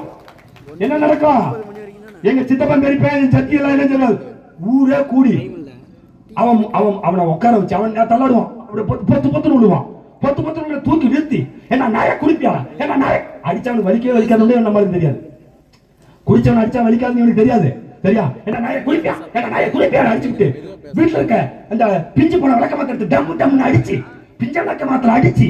சரியா, அதுலயும் போன தெரியல. கடைசி என்னமா பண்ணுவான்? ஒரு குடம் தண்ணி எடுத்து ஊத்துவான். சட்டையை அவனே பிச்சு கிளாசுவான். நான் பார்த்த காட்சி எல்லா கிராமங்களிலும் நடந்த காட்சி. சரியா, கடைசியா ஒரு டீ வச்சு கொடுப்பாங்க. அவன் அடிச்சு தண்ணி ஊத்தி லைட்டா எப்ப தெரியுமா அடிக்கிறத நிறுத்துவாங்க. போட்டு அடி அடிச்சு விட்டுங்க. ரொம்ப நேரம் கழிச்சு எங்களால சொல்லுவான், அடிக்காதீங்க வலிக்குதும்பா. அப்ப கண்டுபிடிச்சிருவாங்க, லைட்டு போத தெரிஞ்சிருக்கு பையலுக்கு. இந்த வலிக்குதுன்னு அவன் சொல்லும் போது ஒரு டீ வச்சு கொடுப்பாங்க. குடிச்சிருவான். இந்த கூத்தெல்லாம் முடிய 12 மணி தாண்டிடும். எங்க கிராமத்துல நடந்தது அப்படியே சொல்றேன், அவ்வளவுதான். இது எல்லா கிராமத்திலும் நடந்ததுதான். 12 மணி ஆயிடும். நாமெல்லாம் அப்படியே சின்ன பிள்ளைலாம் அப்படியே டயர்டாகி வீட்டுல போய் தூங்கிடுவோம். அடுத்த நாள் காலையில தான் தமாசே இருக்கும். அடுத்த நாள் காலையில எந்திரிச்சா, சரியா, இந்த வடிவேலு அக்காவை வச்சு பேக்கரி வாங்கினது கருணாநிதி அண்ணாதோர கதை தான். அது அக்காவை வச்சு பேக்கரி வாங்கினியாமான்னு அவன் கதவை திறந்ததும் ஒருத்தன் பல்லலுக்கு நிற்பான். ஏண்டா நீ உங்க அக்கா வச்சுதான் பேக்கரி வாங்கினியாமே அப்படின்னு அவன் கேட்பாங்க. திரும்பி பார்ப்பான், ஏண்டா நைட்டு முழுக்க கூட தான் படுத்திருந்தேன்னு. அந்த காட்சி மாதிரி எங்க சித்தப்பன் பெரியப்பன் குடிச்சவன் இருக்கான்ல, அவன் கதவை திறந்தாலே எதிர்விட்டுக்காரன், ஏடா மாப்பிள்ள நைட்டுலாம் சம்பவம் போல, ஏடா வச்சா அடி வெளுத்துட்டாங்க போல, துண்ட தோல்ல போட்டு பம்பிக்கிட்டே போவான். நம்பாரு ஒத்தாடு தாங்க வச்சு செய்வாங்க. இப்ப கல்யாணத்துக்கும் கருமாதிக்கும் கெட்டதுக்கும் நல்லதுக்கும் போய் உக்காந்தா ஒரு 50 பேர் உட்கார்ந்து இருந்தானா, அதுல குடிக்காம எவனாவது உட்கார்ந்து இருந்தான்னு வச்சுக்க, இந்த குடிச்ச 49 பேர் 50 சேரு 49 பேர் குடிச்சு போறான். ஒருத்தன் குடிக்காம உட்கார்ந்துருக்கான், இன்னும் நல்லா இருக்கிறான். இவன் இந்த 49 பேரும் போய் என்ன அவனத்தை சொல்றான், ஏடா மாப்பிள்ள குடிக்கலையாடா? நான் குடிக்க மாட்டேயா? அட என்னடா மாப்பிள்ள, அட்லீஸ்ட் பீர் கூட குடிக்க மாட்டேடா, பீர் கூட குடிக்க மாட்டேடா. புரியுதா? நீ குடிக்கலன்னா அது பாவச்செயல். இனிமேல் நீ குடிக்கலன்னு வச்சுக்க. முன்னாடிலாம் காவல்துறை அதிகாரிகளுக்கு தெரியும். முன்னாடிலாம் ஒரு காலத்துல குடிச்சிட்டு போனா காவல்துறை நிறுத்தி அவனை திட்டுவாங்க. இப்ப காவல்துறைக்கு இடன் அஜெண்டா உத்தரவு உண்டு. அது நீங்கன்னா வாய்ப்பு இருந்தா அவங்கள்ட்ட தனியா கேளு, ரகசியமா ஒரு டீ வாங்கி கொடுத்து கேளு. நண்பர்கள் தான் காவல்துறை, உங்கள் நண்பன் போய் கேள. குடிச்சிட்டு போறவனை பிடிக்க முடியாது. இப்ப பிடிக்க முடியாது. உங்களுக்கு தெரியுமில்ல, ஜெயலலிதா ஆட்சி காலத்துல டாஸ்மாக் கடைக்கு காவல் போட்டாங்க. காவல்துறை அதிகாரிகள் டாஸ்மாக் கடை முன்னாடி நிறுத்தினாங்க. ஏன்? டாஸ்மாக் அந்த வருமானம் குறைய கூடாதுங்க. இப்ப எனக்கு என்ன சந்தேகம்னா, இப்படியே இந்த ஆட்சியை விட்டுட்டே இருந்தீங்கன்னு வச்சுக்க, இந்த திராவிட திருட்டு பயில ஆட்சியில உட்கார வச்சுன்னு வச்சுக்க, ஒரு நாள் காவல்துறை அதிகாரி வரும். இப்ப என்ன சொல்றாங்க, ஊது ஃபைனுங்கிறாங்க, ஊது குடிச்சிருக்கான்னு செக் பண்றாங்க. எனக்கு ஒரு சந்தேகம் உண்டு, குறிச்சு வச்சுக்கீங்க. நான் சொன்னதெல்லாம் நடந்திருக்கு, என் வாழ்க்கையில நான் சொன்னதெல்லாம் நடந்திருக்கு. எனக்கு ஒரு சந்தேகம் உண்டு, இந்த காவல்துறை அதிகாரிகளுக்கு திராவிட இயக்கங்கள் இனிமேல், திராவிட கட்சிகள் இனிமேல் சட்டம் போடுவான். என்ன நம்ம போடுவோம், ரோட்டுல போய் நில்லு, வரவன புடி, புடிச்சிட்டு ஊத சொல்லு, குடிச்சிருந்தா விட்டு, குடிக்கலாம் ஏண்டா குடிக்கணும் ஓங்கி அற சொல்லுவான். நம்புறது இல்ல. ஏழாயிரம் அன்பு மக்களே, அமெரிக்காங்கிற ஒரு வல்லாதிக்க நாடு உருவானதுக்கு பின்னாடி காரணம் என்னன்னா, அந்த நாட்டோட பூர்வீக மக்களாக இருக்கிற செவிந்தியர்களை வந்தியர்களாக இருக்கிற வெள்ளையர்கள் வெளியேற்றுகிறார்கள், கொண்டு குவிக்கிறார்கள். அவனுடைய மரபார்ந்த உணவு பழக்கத்தை வீழ்த்தான். அவனை நேரடியா வெல்ல முடியல. யுத்தத்துக்கு போனா, காட்டு மிராண்டி போனா, அடிச்சு வேட்டையாடலாம். கருப்பறையின வேட்டைக்காரர்கள், செவிந்திய இனத்தவர்கள், கருநிறத்தவர்கள், செவிந்தியர்கள், அந்த பூர்வீக மக்கள் வெள்ளைக்காரனை வேட்டையாடலாம், தொட கூட முடியல. வெள்ளைக்காரர்கள் ஆய்வு செய்யலாம், ஏன் செவிந்தியர்களை வீழ்த்த முடியல ஆய்வு செய்யலாம். ஆய்வின் முடியல அவனுக்கு என்ன தெரியுமா கிடைச்சது, அவன் காட்டு மாடுகளை வேட்டையாடி உண்ணுகிறான். புரிஞ்சுக்கீங்க, வரலாறு தெளிவா சொல்லிட்டே வரேன். காட்டு மாட்டை சாப்பிடறதுனால காட்டு மாடு போல முறுக்கேறி வைக்கிறான், தொட்டவே முடியல, அடிச்சு தம்சம் பண்றான். இவன் துப்பாக்கி வச்சு சொல்றான், அவன் அம்பு வச்சுதான் அடிக்கிறான். வந்து ஒரு எத்தானா செத்து போயிடா விளக்காரன். இவன் ஆய்வு செய்யறான், பயந்துட்டு போய் ஆய்வு செய்யறான். என்னடா கருப்பினத்தோட தொட கூட முடியல, செவிந்தில தொடவே முடியல, ஆய்வு செய்யறான். ஆய்வின் முடியல அவன் கண்டுபிடித்தான், அவன் சாப்பிடுகிற காட்டு மாட்டு உணவு அவனுக்கு முறுக்கேறிய உடம்பை கொடுக்குதுன்னு முடிவெடுக்கிறான். முடிவெடுத்து என்ன பண்றான், விளையாட்டாக அறிவிக்கிறான். அந்த வெள்ளைக்கார வந்தேரி அரசு சட்டம் ஏற்றுகிறது. என்னைய சட்டம் தெரியுமா, நீங்கள் தொடர் வண்டியில் போகும்போது காட்டு மாடுகளை சுட்டு விளையாடலாம் என்று அறிவிக்கிறான். நடந்த வரலாறு. இவன் என்ன பண்றான், வெள்ளைக்கார துறைமார்கள் துப்பாக்கியை எடுத்துக்கொண்டு காட்டு மாடுகளை சுடுவதை ஒரு போட்டியாக நடத்தலாம். சுட்டு வெறும் 10 ஆண்டுகளுக்குள் 5 லட்சம் காட்டு மாட்டுகளை வெறும் 500 காட்டு மாடுகளா மாற்றான். காட்டு மாட்டினம் அழிஞ்சு போச்சு. விளைவு, உணவு இல்லாமல் தூங்குவது கூட செவிந்தியர்கள் காட்டு மாட்டு தோள்களை வைத்துத்தான் கூடாரம் அமைப்பார்கள். தூங்க இடம் இல்ல, கூடாரம் இல்ல, உணவில்ல. செவிந்தியர்கள் செத்து விழுந்தார்கள், வலிமை குறைந்து போனார்கள். அப்படி செவிந்தியர்களை வீழ்த்தி ஒட்டுமொத்த அமெரிக்காவையும் வெள்ளையர்கள் கைப்பற்றினார்கள். அந்த கைப்பற்றிய அந்த நிலத்தில் என் அன்பு மக்களே, 500 ஆண்டுகளுக்கு பிறகு அந்த நாட்டின் வல்லாதிக்கமாக வெள்ளையினம் வந்து 1950 சட்டம் ஏற்றுகிறார். என்ன சட்டம் தெரியுமா, அந்த காட்டு மாடுகளை காப்பாற்றுவது என்று சட்டம் ஏற்றான். காட்டு மாட்டையை அழிச்சிட்டு அந்த இனத்தையை வேட்டையாடிட்டு, அந்த செவிந்தி இனத்திகளை வேட்டையாடிட்டு குறைஞ்சபட்ச மக்கள் மட்டும் வாழ்கிறார்கள். கைவிட்டு வேலைவிட்டு என்னும் அளவுக்குத்தான் செவியந்தர்கள் வாழ்ந்து கொண்டிருக்கிறார்கள், பூர்வீக மக்கள் வாழ்ந்து கொண்டிருக்கிறார்கள். அவர்களிடம் என் அன்பு மக்களே ஒரு சட்டம் போட்டு சொல்றான். என்ன சட்டம் என்றால், செவியந்தியர்களை நீங்கள் யாரும் அடிக்க கூடாது, சுடக்கூடாது, தொடக்கூடாது. ஒருவேளை செவியந்தியர்கள் குடித்து விட்டு ரகளையில் ஈடுபட்டால் கூட அவர்களை தொந்தரவு செய்யக்கூடாது என்று சட்டம் போடுகிறான்.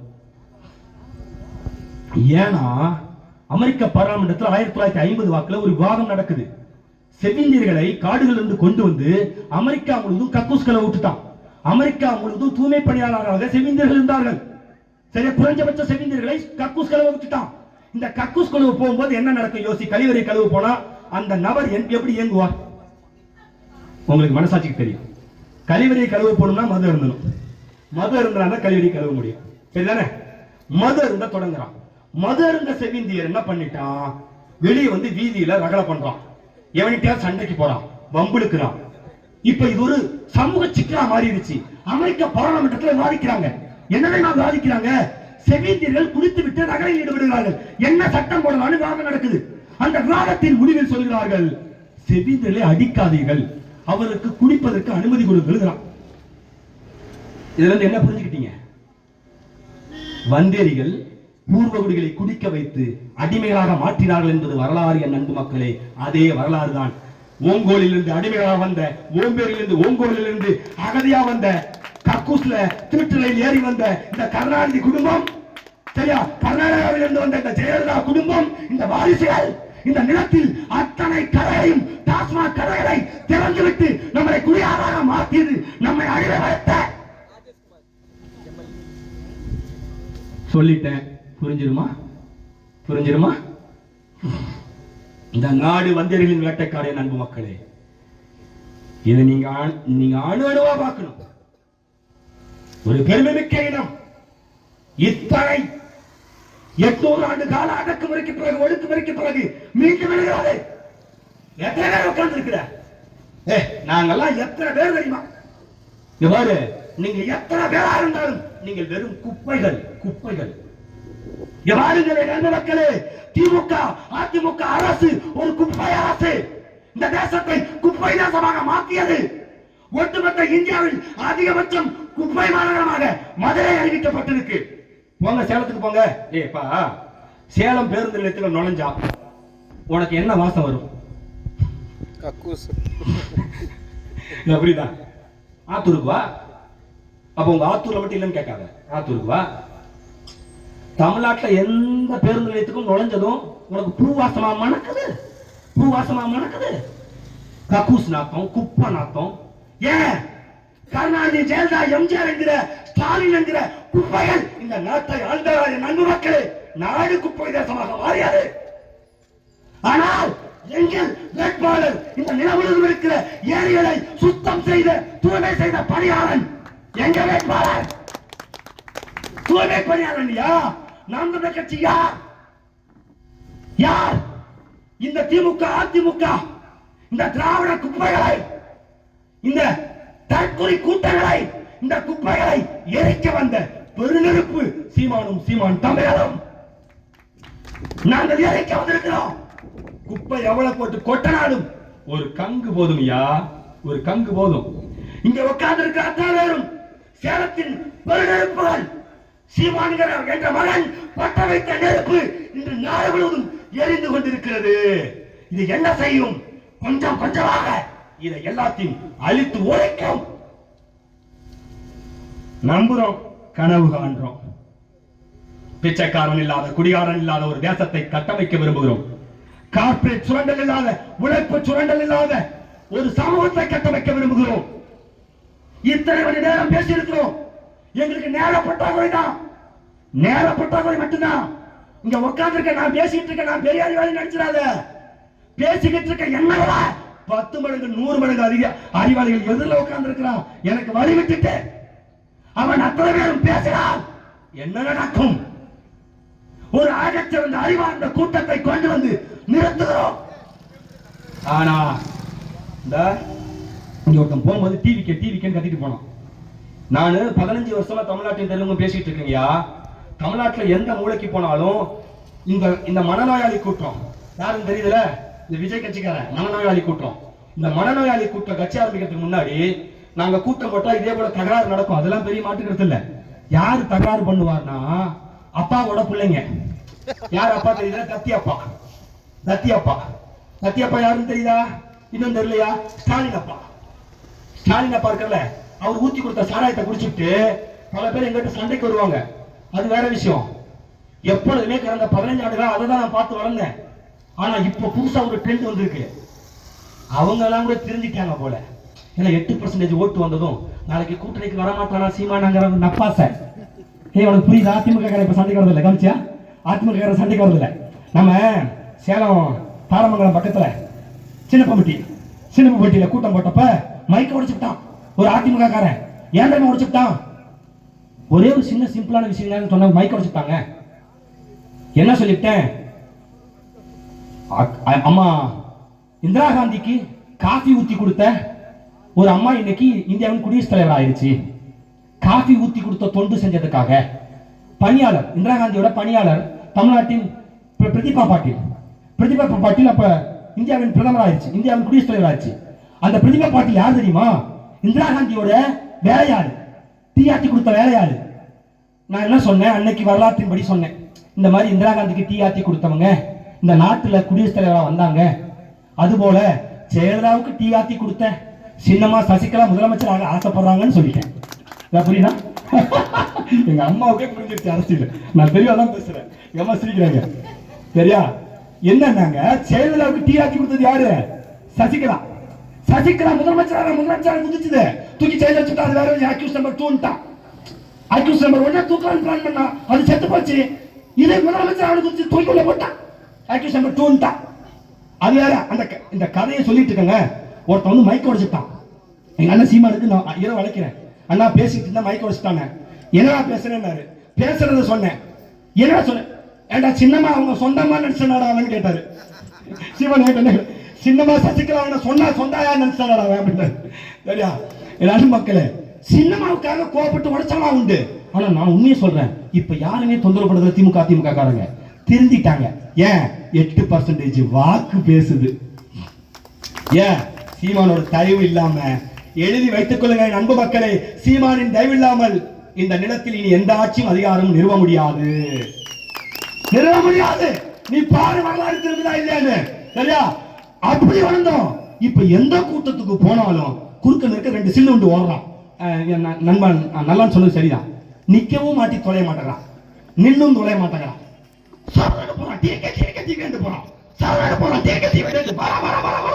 கூப்பிட்டாலே வர மாட்டாங்க.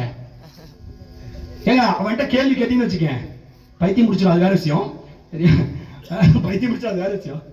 என்னடா பண்ணுவாரு விஜயன் கேட்டா மாற்றம் வருங்க. எப்படிமா பாட்டிலுக்கு 10 ரூபா குறைக்கலாம். சரியா? மாற்றம் வருங்க. நான் ஒரு பெண்ணை எழுப்பி என்னோட வகுப்பறையில் கேட்டேன், யாருக்கு வாக்கு செலுத்துவேன்னு. விஜய்க்கு தான் வாக்கு செலுத்துவேன்னு சொல்லிச்சு. சரிமா, நான் விஜய்க்கே ஓட்டு போட்டுறேன், என்ன சொல்லி என்ன கேன்வாஸ் பண்ணுவேன்னு கேட்டேன். சரிதானே? ஏதாவது சொல்லி என்ன விஜய்க்கு ஓட்டு போட வைக்கல. நான் அந்த பொண்ணு கிட்ட கேட்டேன், எதனால நான் விஜய்க்கு ஓட்டு போடணும்னு சொல்லுனேன். மாற்றம் வருங்கன்னு. நான் கேட்டேன், மாற்றம்னா என்னமான்னு கேட்டேன். அதெல்லாம் தெரியாதுன்னு. ஏன் புரியுதா? திருப்பி சொல்றேன், எதுக்காக நான் விஜய்க்கு ஓட்டு போடணும்? மாற்றம் வரும். என்ன மாற்றம் வரும்? அது தெரியாது. அது தெரியாது. ஊழல் இல்லாத, லஞ்சம் இல்லாத, சரியா, ஒரு வளமான ஒரு தேசத்தை கட்டமைப்ப சொல்லுவியா? சரியா? ஆடு வளர்த்து மாடு வளர்த்து அரசு பணி, படிச்சவன் படிக்காத அத்தனை பேருக்கு அரசு பணி, படிக்காத இல்லாத காலத்தை உருவாக்குவது அரசின் அடுத்த பணி. அழைக்கிறோம். கார்பரேட் சுரண்டலான ஒரு தேசம், பெண்களுக்கான முழுமையான சுதந்திரம் இருக்கிற ஒரு தேசம், ஒரு சொர்க்க பூமியை கட்ட வைக்க கனவு காண்கிறோம். ஏதாவது சொல்றாங்க இல்லையா? மாற்றம் வருங்கிறான்.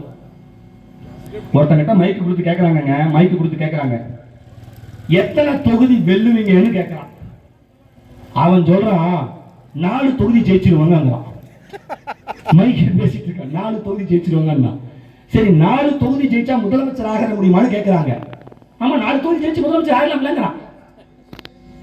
புரியுதா? 234 தொகுதி 117 தொகுதி ஜெயிச்சாதான் முதலமைச்சர் ஆக முடியும். அடிப்படை கல்வி, அரசியல் கல்வி. இந்த அடிப்படை அரசியல் கல்வியை தெரியாம அவன் சிம்பிளா சொல்றான் 4 தொகுதி போய் ஜெயிச்சா. சரி பரவாயில்ல, அவனாவது ஜெயிக்கணும்னு சொன்னான், 4 தொகுதி ஜெயிக்கணும்னு சொன்னான்.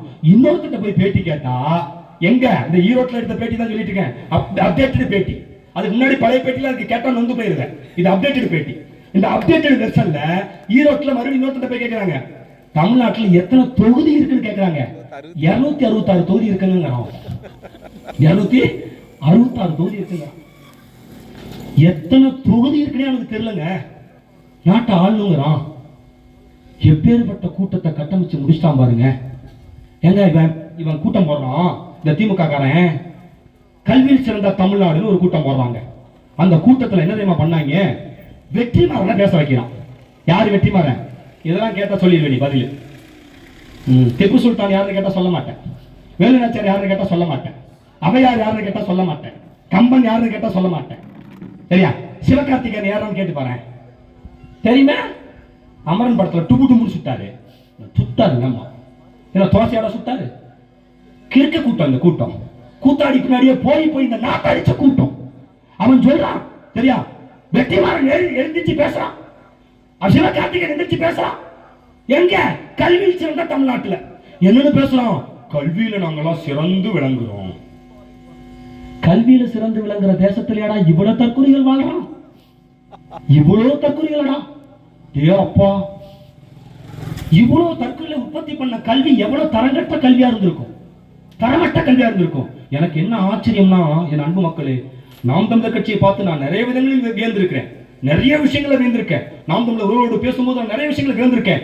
எனக்கு ஆச்சரியமான விஷயமே, டேய் உட்கார்ந்து தெய்வங்களா, இந்த தற்கொலை கூட்டத்தில் இருந்தா நீங்களா வந்தீங்க? ஆச்சரியங்களா? டேய் நீங்களா தெய்வம் தானீங்களா? தெய்வம் தானீங்க. ஏன்னா இந்த ஜென்னி செட்னு சொல்றான், 2000க்கு பிறகு பிறந்த பிள்ளைகளை ஜென்னி செட்டுங்கிறான். அவனுக்கு ஒரு நோய் இருக்குங்கிறான், உளவியலாளர் கண்டுபிடிச்சிருக்கான். அது என்ன நோய்? 3 நிமிஷத்துக்கு மேல எதையுமே கவனிக்க முடியாது அவனால. உங்களுக்கு சந்தேகம் இருந்தா உன் பிள்ளை கிட்ட ஒரு அலைபேசியை கொடு, யூடியூப் சேனலை திறந்து விடு. நான் சொல்றது சவால். உன் பிஞ்சு பிள்ளைகள் வீட்டில் இருப்பாங்க, ஆய்வு செஞ்சு பாரு. பிள்ளைகளை எழுப்பி விட்டு போனை கொடுத்து யூடியூப் ஆன் பண்ணி அதுல நீண்ட நேர கதைகள், ஏதாவது கதைகள் இருக்கும்ல, தென்கட்சிக்கோ சுவாமிநாதன் பேசியது, சுகி சிவம் பேசியது. நான் அரசியலே பேசல, தெரிஞ்சுக்க. சீமான் பேச்செல்லாம் கேளுன்னு சொல்லிப்பாத. சீமான் பேச்செல்லாம் கேட்டா புரட்சி வெடிச்சிடும், நீ கேட்கவே வேணாம் சரியா? நீ இப்படியே மந்த கூட்டமாவே இரு சரியா? நான் சொல்றது தென்கட்சிக்கோ சுவாமிநாதன் உரை சரியா, ஐயா இலங்கை ஜெயராஜ் உரை. இப்பதான் பெற்றோருக்கே தெரியும், ஓ இவங்கெல்லாம் பேச்சாளர்கள்னு. அது அடுத்த பிரச்சனை. இலங்கை ஜெயராஜ் ஐயா உரை இதெல்லாம் போட்டு கேளுங்க, அறிவு வளர்ந்துரும். வேற ஒண்ணும் இல்ல, அது வேற விஷயம். நீங்க போட்டு உங்க பிள்ளைகள்கிட்ட கொடுத்தீங்கன்னா அந்த பிள்ளைங்க கொஞ்ச நேரம் தான் பார்க்கும். 3 நிமிடங்களுக்கு பிறகு அதை தள்ளி விட்டு ரீல்ஸ் பார்க்க ஆரம்பிச்சிடும். ஆமாவா இல்லையா? சத்தியமன் ஏன் ஜென்னிசெட் குழந்தைகளுக்கு ஒரு நோய் பரவிக்கிட்டு இருக்கு.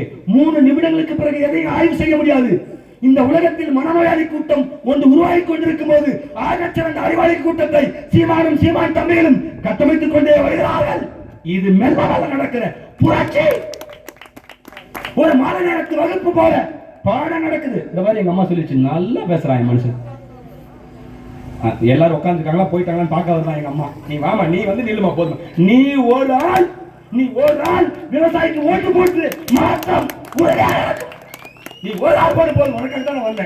உனக்காக வந்தேன். ஏன்னா போதும். ஒரு கிராமத்தில் ஒரு பெண்ணை மாற்றிவிட்டால் என் அன்பு மக்களே, அது எப்படி முடியும்? 2000 ஆண்டு காலம் இந்த உலகம் முழுவதும் அகதியாக ஓடி அழிஞ்ச யூத இனம் இன்னைக்கு இந்த உலகத்தின் வல்லாதிக்க நாடாக இஸ்ரேலை கட்டி முடிச்சிருக்கான். எப்படி? 2000 வருஷமா ஹிட்லர் காலத்தில் இருந்து அடிச்சு விரட்டப்பட்டு கொல்லப்பட்ட யூத இனத்தின் மக்கள் உலகம் முழுவதும் பரவி அடிமையாக வாழ்ந்த போதும் அவர்கள் அவங்க தாய்மொழியான யூத மொழியை மட்டும் அவங்கள் வீட்டு பெண் பிள்ளைகள் மட்டும் கவனமாக கற்றுக் கொடுத்துக் கொண்டே வந்தார்கள். அவன் பெருமையோடு சொன்னான், இஸ்ரேல் பாராளுமன்றம் அமைந்த போது அந்த பாராளுமன்றத்தில் முதல் பிரதமர் பேசும்போது சொன்னான், என் அன்பு மக்களே, இஸ்ரேல் என்ற ஒரு நாடு யூத தேசமாக இன்று மறந்ததற்கு காரணம் ஆண்கள் அல்ல, யூத பெண்கள் என்று அறிவித்தார்.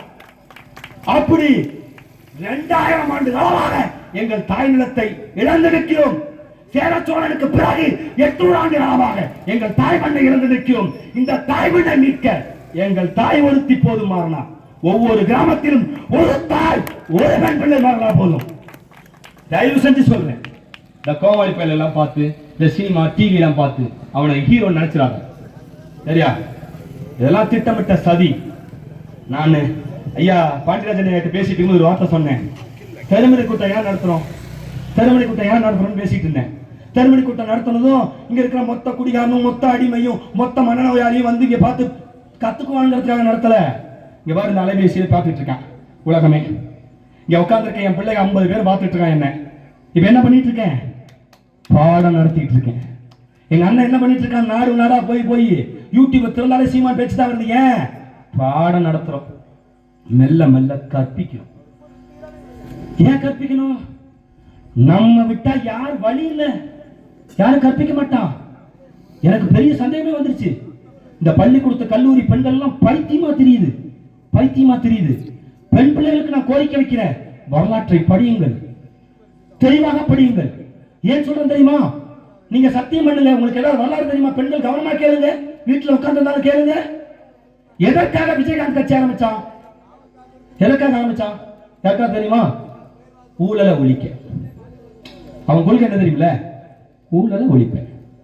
கமலஹாசன் கட்சி ஆரம்பிச்சான்ல, அவன் கொள்கை என்ன? ஊழலை ஒழிக்க. விஜய் கட்சி ஆரம்பிச்சிருக்கான் இப்போ ஒரு புது கோமாளி. இந்த புது கோமாளியோட நோக்கம் என்ன, கொள்கை என்ன? நீ எழுதி வச்சுக்க. தமிழ்நாட்டில் எங்க போனாலும் அவன் ஒண்ணுதான் பேசுவான். இப்போ ஒண்ணு பேசிட்டு ஒரு டென்ட் மாதிரி. பாண்டிச்சேரிக்கு போனா, பாண்டிச்சேரியோட பிரசித்தி பெற்ற கோயில் எது தெரியுமா? பாண்டிச்சேரியில் பிரசித்தி பெற்ற சிறந்த கவிஞர் யாரு தெரியுமா? பாரதிதாசன். வெள்ளப்பிள்ளையார் கோயில். இதை பேசிட்டு இருக்கான், பேர் வச்சுட்டு இருக்கான். இருக்கேன் நான் அதான் முகநூல்ல எழுதுனேன். ஏன்டா யாராவது டிஎன்பிசி வாரியார் உனக்கு எவனாவது எழுதி கொடுத்தாங்கன்னு கேட்டேன். டிஎன்பிசி வாரியார் எவனாவது எழுதி கொடுத்தாங்கன்னு கேட்டேன். புரியுதா? ஈரோட்டுக்கு போனோம். ஈரோட்டில் பிரசித்தி பெற்றது என்ன தெரியுமா? மஞ்சள் தான். ஆஹா, ஐயோ எனக்கு தெரியாது. சேலத்துக்கு வந்தா சேலத்துக்கு தேதி கட்டுக்கணும். அந்த கோமாளி கூட்டம் தேதி கட்டுக்கணும். நம்மளாம் வேண்டிக்கணும், எவனும் சேத்தரக்கூடாது, எவனும் சேத்தரக்கூடாது வேண்டிக்கணும். சரியா? சேலத்துக்கு வருவோம். அந்த கோமாளி என்னமா பேசுவான்? சேலத்தில் பிரசித்தி பெற்றது மாங்கா அப்படிமா. போடாமாங்க மண்டியா, போடாமாங்க மண்டியா, எனக்கு தெரியாதடா மண்டியா. சரியா? இவன் என்ன பேசுவாங்கிற என் அன்பு மக்களே, அவன் ஊழலை ஒழிப்புன்னு சொல்லுவான். ஊழலை ஒழிக்கணும் என்ன வேணும்? ஜனநாயகன் படத்தோடைய அரசு நியமிச்சிருக்க தொகை 200 ரூபாய்னா 200 ரூபாய்க்கு தான் டிக்கெட் விற்கணும். ஆனா அன்னைக்கு முதல் நாள் 2000 ரூபாய்க்கு விற்பான். என் அன்பு மக்களே, அதற்கு பேர் ஊழல்.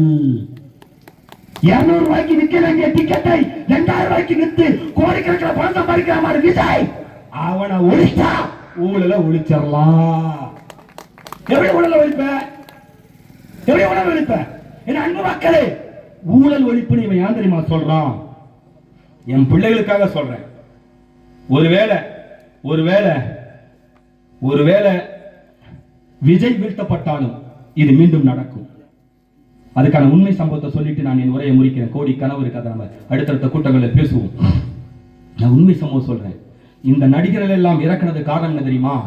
2009 இனப்படுகொலைக்கு பிறகு இத்தனை நடிகர்கள் வரிசை கட்டி வருவதற்கு காரணம் தமிழ் இளம் தலைமுறை பிள்ளைகள் தமிழ் தேசிய அரசியலை கற்றுக்கொள்ள கூடாது என்பதற்காக, தடுப்பதற்காகத்தான் இந்த அரசியல் நடந்து கொண்டிருக்கிறது.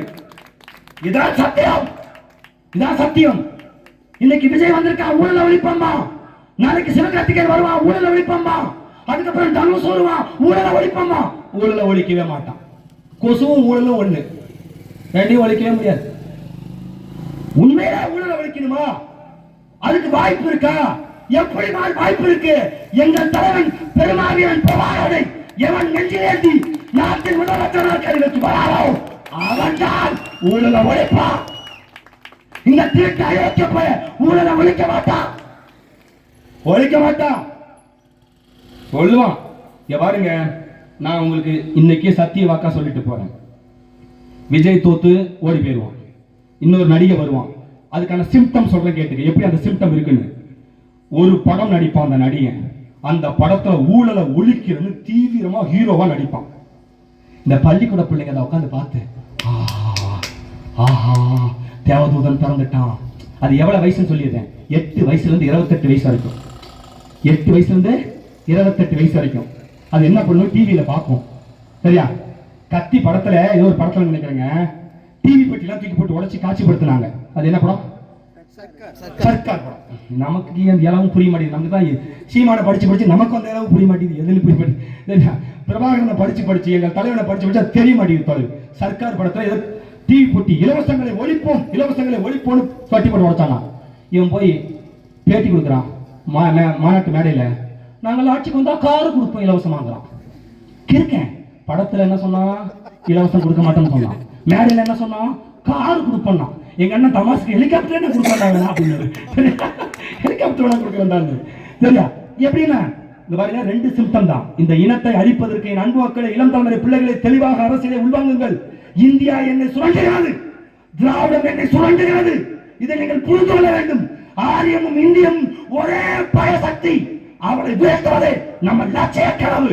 அப்படின்னா இந்த லட்சிய கனவுக்கு வரும்போது நடிகனை கொண்டு வந்து இறக்குவான். மொத படம் ஊழல ஒளிப்பன்னு எடுப்பான். ஒளிப்பனா நம்மளால நரம்பு ஏறிக்கும். விஜயகாந்த் கருப்பு எம்ஜிஆர். அவன் பாரு, எம்ஜிஆரே ஒரு ஃப்ராடு, கருப்பு எம்ஜிஆர் விஜயகாந்துக்கு. அவனை போட்டு வச்சு செஞ்சு அனுப்பி வச்சிட்டோம். தம்பி நீ ஏறு போட்டலாம் கட்டி ஏற்றி விட்டான். போய் சேர்ந்துட்டான். குடிச்சு செத்து போயிட்டான். அவனுக்கு இன்னைக்கு குரு பூஜையான். எவ்வளவு பெரிய அயோக்கியத்தனம் பாருங்க. எத்தனை லட்சம் அரசியல பேசுவதே அன்பு மக்களே. சரியா? குரு பூஜை எதுக்கு நடத்தலாம் நினைச்சிட்டு இருக்க? அறிவு இருந்தா புரிஞ்சுக்க. குரு பூஜை 2 வருஷம் நடத்துவான், 4 வருஷம் நடிப்பான், 10 வருஷம் நடிச்சுவான். இன்னும் 10 தலைமுறை கழிச்சு என்னமா சொல்லுவான்? விஜயகாந்த் ஒரு கடவுளுகன்றுவான். விஜயகாந்த் கடவுளுன்றுவான். குடிச்சு செத்து போனாங்கிற உண்மையை அழிச்சிருவான். எனக்கு மரியாதை கிடையாது. என் இனத்தலைவனை தவிர எவனையும் தலைவனாக நான் கொண்டாட முடியாது. எனக்கு தலைவனாக இருக்கிற தகுதி எங்கள் தலைவன் பெருமாள் பிரபாகருக்கும் தீபாவளிக்கு மட்டும் வேற எவ்வளவு கிடையாது. எங்க அண்ணன் ஜனநாயக அடிப்படையில் அப்படியே பண்பு அடிப்படையில் அப்படிலாம் பேசுவார். நீ பேசிட்டே இருந்தேன். நாங்கெல்லாம் மதிக்க மாட்டோம். நாங்கெல்லாம் விஜயகாந்த மதிக்கணும். ஏன்? அவன் திட்டமிட்டு இந்திய உளவு அமைப்பால் உருவாக்கப்பட்ட தலைவன். அதற்கு பிறகு கமலஹாசன் திட்டமிட்டு உருவாக்கப்பட்டவன். கதையை தெளிவா சொல்றேன். ஊழல ஒழிப்பான், இலவசத்தை ஒழிப்பான். முக்கியமா ஒரு படம் நடிப்பான். அந்த படம் என்ன தெரியுமா? பாகிஸ்தான் தீவிரவாதி ஓடி ஓடி கொள்ளுவான், குத்தி குத்தி கொள்ளுவான். பாகிஸ்தான் இஸ்லாமிய தீவிரவாதியை சுட்டு சுட்டு கொள்ளுவான் அப்படின்னு சொல்லுவான். அவன் படம் எல்லாம் கவனிச்சுட்டே இருக்கும். விஜயகாந்த் கட்சி ஆரம்பிக்கிறதுக்கு முன்னாடி நடிச்ச எல்லா படத்தையும் பாரு. பாகிஸ்தான் தீவிரவாதியை கண்டா அவருக்கு பிடிக்கவே பிடிக்காது. சுத்த சுத்த தள்ளிடுவார். துவாச கூட தெரிய சொல்றது நாய்க்குங்க. இவன் அப்புறம் அடுத்து கமலஹாசன் எப்ப கட்சி ஆரம்பிச்சான் பாரு. அவன் எப்ப கட்சி வச்சா கவனிச்சு பாரு. அரசியல விஸ்வரூபம் ஒரு படம் எடுக்கிறான். அந்த படத்துல இஸ்லாமியர்களை கொல்றான், இஸ்லாம் தீவிரவாதிகளை கொல்றான். சிம்டம் முடிஞ்சிட்டா இங்க வா. துப்பாக்கி ஒரு படம் அடிச்சான் விஜய். எனக்கு அப்பவே பொறி தட்டிருச்சு. என் அன்பு மக்களே, அரசியல் சூட்சமானது, அரசியல் ராஜதந்திரமானது. அடிக்கடி சொன்னான், கருணாநிதி எவ்வளவு பெரிய ராஜதந்திரிமா. போடா மயிறு, உன்னோட பெரிய பெரிய ராஜதந்திரி எல்லாம் உருவாகி வந்துட்டோம். வச்சுக்கு விஜய் கட்சியாரம்பிக்கிறதுக்கு முன்னாடி துப்பாக்கி படம் அடிச்சு இஸ்லாமியர்களை சுத்த கொண்டா. அதே மாதிரி சிவகார்த்திகேயன் அமரன் ஒரு படம் நடிச்சிருக்கான். பாகிஸ்தான் தீவிரவாதியை சுட்ட மாதிரி படம் எடுத்தானா. தனுஷ் ஒரு படம் எடுப்பான். அடுத்து இஸ்லாமிய தீவிரவாதிகளை சுட்டான்னு படம் எடுப்பான். கவனிச்சுக்கிட்டே இரு. இதெல்லாம் எதுக்கு தெரியுமா? இந்தியாவும் திராவிடமும் திட்டமிட்டு தமிழ் இளையோர் கூட்டத்தை முட்டாளாக்கி தமிழ் தேசிய அரசியலை உருவாக விடாமல் தடுக்கிறாரு. ஆனால் என் அன்பு மக்களே, மாவீரன் பிரபாகரன் பிள்ளைகள் இந்த அரசியல் சூட்சமங்களை கட்டறிந்து களத்தில் வந்து நிற்கிறோம். இந்த அரசியல் ராஜதந்திரங்களை அறத்தறிந்து ஆண்டாண்டுகளாக அடிமைப்பட்ட ஒரு தேசத்தின் மக்கள் தங்களுக்கான ஒரு கனவு தேசத்தை கட்டமைக்கிறதுக்காக களம் காண்கிறார்கள். இந்த தேர்தலில் எங்கள் வேட்பாளராக நண்புலவர் சுரேஷ்குமார் இந்த தொகுதியில் வேட்பாளராக போட்டியிடுகிறார். 10 ஆண்டுகளுக்கு முன்பு ஜல்லிக்கட்டு போராட்டத்தை சேலம் மண்ணில் தலைமையேற்று நடத்திய போது அவரோடு நான் நின்றிருக்கிறேன். ஜல்லிக்கட்டு போராட்டத்தை தலைமையை நடத்திய போது அத்தனை உதவிகளையும் அந்த நிலத்தில் செய்தவன். ஒரு தூய தலைவரை, தூய மகனை தேர்தலில் நிறுத்தோம். சவால் விடுறோம். ஒரே ஒரு திமுக தலைவன், ஒரே ஒரு அதிமுக தலைவன் என்ன மாதிரி சவால் விடு. இங்க பார், கடைசி சொல்லிட்டு முடிக்கிறேன். என் மகன் நிக்கிறான், எங்க பிள்ளைங்க நிக்குது, தமிழ்நாடு முழுவதும் நிக்குது. சரியா? ஒரு தூய அரசியலை, அறம் சார்ந்த அரசியலை கொடுப்பதற்காக அறநெறி முதற்றை அரசின் கொற்றம், அரசியல் பிழைத்தோருக்கு அறம் கூட்டாகும் என்று அறம் பாய தேசத்தின் மக்கள், அறத்தின் வளைக்கிற மக்கள் நாங்கள் களத்தில் வந்து நிற்கிறோம். தேர்தல் என்று பேசுறோம். இன்னும் எத்தனை மணி நேரம் கொடுத்தாலும் பேசுவோம். சாரும் கடைசி பேசுவோம். ஆனால் என் அன்பு மக்களை, இவனை போல ஒரு தூய்மையான ஒரு வேட்பாளரை திமுக அதிமுகவால் நிறுத்த முடியுமா என்று சவால் விடுகிறோம். எங்கள் மகன் வெற்றி பெற்று சட்டமன்ற உறுப்பினர் ஆனால் ஒரே ₹1 லஞ்சம் வாங்கினால் நானே வந்து அவன் கையை வெட்டுவேன். நான் அழைக்கிறேன், நான் வந்து அவன் கையை வெட்டுவேன். வச்சுட்டு சொல்லிதான் அறிமுகப்படுத்துறேன். ஏன் இப்படி ஆண்மையோடு ஒரு திமுக அதிமுக வேட்பாளர் அறிவிப்பானா என்று கேட்கிறேன். அன்பு மக்களே, சூர்யான்னு ஒருத்தன் ஒரு படத்துல கடைசியா ஒரு வார்த்தை சொல்லிட்டு முடிப்பான். அதே வார்த்தையை சொல்லி நான் முடிக்க விரும்புறேன். ஒரு அதிகாரிகிட்ட சொல்லுவான், ஐயா எனக்கு ஒரே ஒரு ஆசைதான், நான் சாகும்போது என் கண்ணுல பயம் இருக்கக்கூடாது. நான் சாகும்போது என் மீசையை நான் முறுக்கிக் கொண்டிருக்க வேண்டும். நான் சாகும்போது என் உதட்டோரும் புன்னகை மட்டும் தான் இருக்க வேண்டும். அப்படி ஒரு சாவுக்காக நான் காத்திருக்கிறேன் என்று அந்த கதாபாத்திரம் பேசும். நாங்கள் சொல்கிறோம், இந்த மாணவ தமிழ் பிள்ளைகள், பிரபாகரனின் பிள்ளைகள், சீமானின் பிள்ளைகள், நாங்கள் சத்தியமிடுகிறோம். இந்த இடத்தில் நாங்கள் சாகும் போது எங்களுக்கு ஒரே ஒரு கனவுதான். நாங்கள் சாகும் போது உலகின் ஆகச்சிறந்த தேசமாக தமிழ் தேசத்தை கட்டமைச்சு முடிச்சோம் என்கிற ஒரு காய் வென்று முடிப்பதற்காக இந்த களத்தில் நிற்கிறோம். உலகை மீட்போம், உலகை காப்போம் என்று கூறி விடைபெறுகிறேன். நன்றி, வணக்கம். நாம் தமிழ்.